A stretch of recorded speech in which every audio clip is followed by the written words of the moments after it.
L&T કંપનીના યાર્ડમાંથી ₹5,87,00,000ની મત્તાની ચોરી કરનાર આરોપીઓને ગણતરીના કલાકોમાં હજીરા પોલીસે પકડી પાડ્યા છે.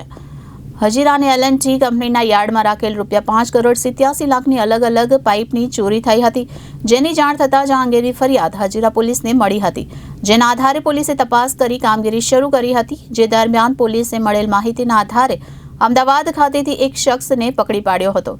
પોલીસે પવન શર્માની ધરપકડ કરી હતી, તેમજ પવન શર્માએ ત્યાં ગોડાઉન ભાડે રાખીને ચોરી કરેલ મુદ્દામાલ કબજે કર્યો હતો, જેથી પોલીસે ગોડાઉન ભાડે આપનાર અશોક પટણી અને નૂર અલ્લાહ ખાનની ધરપકડ કરી હતી. હાલ પોલીસે આ ત્રણેય આરોપીઓની ધરપકડ કરીને આગળની વધુ કાર્યવાહી શરૂ કરી છે.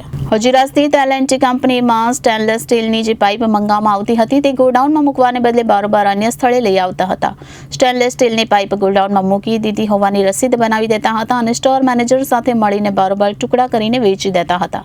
એલએનટી કંપનીના પ્રોજેક્ટ એકાઉન્ટન્ટ નીલાંજન ચક્રબોર્તીએ જે ચોરીમાં ગયેલ મુદ્દામાલ જે ગોડાઉનમાં રખાયા તે ગોડાઉન ભાડે રાખનાર પવન કમલેશભાઈ શર્મા જે રહે પંસર બંસીની ચાલીએ અશોક મિલ પાસે નરોડા રોડ, મુખ્ય આરોપી અશોકભાઈ મંગાભાઈ પટણી જે રહે શાંતિનગર છાપરા મેઘાણીનગર છેલ્લા બસ સ્ટેન્ડ પાસે અમદાવાદ, તેને મદદ કરનાર નૂર અલ્લાહ મતીઉલ્લાહ ખાન જે રહે રોયલ કોલોની મહારાષ્ટ્ર તથા સહ આરોપીઓ મળી એસએસ પાઇપનું ઇલેક્ટ્રિક મશીનથી કટિંગ કરી પાઇપના ટુકડા કરી અલગ અલગ વેચાણ કરતા હતા. એસીપી દીપ વકીલે જણાવ્યું કે એલએનટી કંપનીના સ્ટોર મેનેજર વિવેક મિશ્રા સાથે મળીને કરોડો રૂપિયાની પાઇપ સગેવગે કરતા હતા.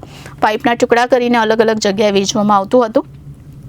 કુલ 5.87 કરોડની પાઇપની ચોરી કરી વેચાણ કર્યું હોવાનું તપાસમાં જાણવા મળ્યું છે. જેને આ પાઇપ વેચવામાં આવી છે તેની પણ તપાસ કરવામાં આવી રહી છે અને અન્ય આરોપીઓની પણ તપાસ ચાલુ છે.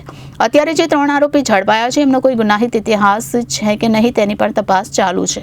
આરોપીઓની મોડસ ઓપરેન્ડી એવી હતી કે જે કંપનીના યાર્ડમાં સ્ટેનલેસ સ્ટીલની પાઇપ મૂકવામાં આવતી હતી તેને બદલે ખોટી રસીદો બનાવીને અન્ય ભાડે રાખેલા ગોડાઉનમાં લઈ જવાતી હતી.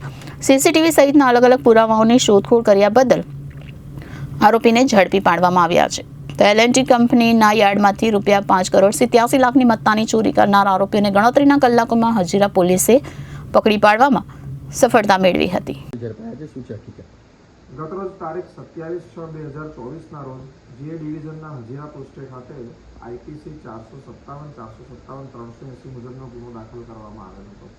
આ બનાવની વિગત એમ છે કે ગત તારીખ 5/12/2023થી લઈને 6 જૂન 2024 દરમિયાન હજીરા સ્થિત એલએનટી કંપનીના યાર્ડમાંથી કુલ 206 નંગ સ્ટેનલેસ સ્ટીલના પાઇપની ચોરી કરવામાં આવેલ હતી, જેની કિંમત ₹5,87,20,000 જેટલી થાય છે, જે ચોરી થવા પામેલ હતા. જે બાબતની ફરિયાદ એલએનટીના પ્રોજેક્ટ એકાઉન્ટન્ટ દ્વારા આપવામાં આવેલ હતી અને જે અંગેની વિધિસરની ગુનો ગત રોજ દાખલ કરવામાં આવેલ હતો, તેમજ હજીરા પોલીસ સ્ટેશનના પીઆઈ વીએલ પરમાર તથા તેમના સ્ટાફ દ્વારા ત્વરિત તપાસ કરી તેમજ સીસીટીવી સર્વેલન્સ તદુપરાંત અનેક સીડીઆરોને તપાસ કરીને 3 આરોપીઓને આજરોજ ઝડપી પાડવામાં આવેલ છે. સર, આટલી બધી હાઈ સિક્યુરિટી હોવા છતાં પણ કેવી રીતના ચોરીને અંજામ આપતા હતા? આ ચોરીમાં એમો એવી છે કે તેઓ ટ્રકમાં જે આવતા હતા સ્ટેનલેસ સ્ટીલના પાઇપ કે જે તેઓએ યાર્ડમાં ખાલી કરવાના રહેતા હતા, તે ખાલી કરવાને બદલે તે ખાલી થઈ ગયેલ છે એવી ખોટી પરચી લઈને તેઓ બીજી જગ્યાએ લઈ જતા હતા અને આ પ્રમાણે તેઓએ ચોરી કરેલ છે. તેમજ આ બાબતમાં વધુ તપાસ હજુ જારી છે. કેટલા મુદ્દામાલ થયો છે? મુદ્દામાલ કોઈ રિકવર થયો છે? મુદ્દામાલ રિકવર કરવાની હાલમાં પ્રક્રિયા ચાલુ છે. અમે એ દિશામાં આગળ વધી રહ્યા છીએ. શું ક્યાં વેચી માર્યા હતા, કે ખ્યાલ છે એવું? આ એમણે અલગ અલગ શહેરોમાં વેચેલ છે, એના માટે અમે અલગ અલગ જગ્યાએ ટીમ રવાના કરેલ છે. આરોપીનો ઇતિહાસ શું છે સાહેબ? આ આરોપીઓ પૈકીના એક આરોપી જે કંપનીમાં નોકરી કરનાર વ્યક્તિ છે, જેનું નામ પવન કમલેશ શર્મા છે.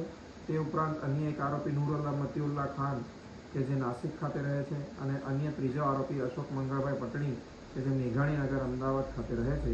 હાલમાં આ આરોપીઓના ગુનાહિત ઇતિહાસની પણ તપાસ ચાલુ છે. Reporter Hitesh Prajapati, Janadesh news, Surat.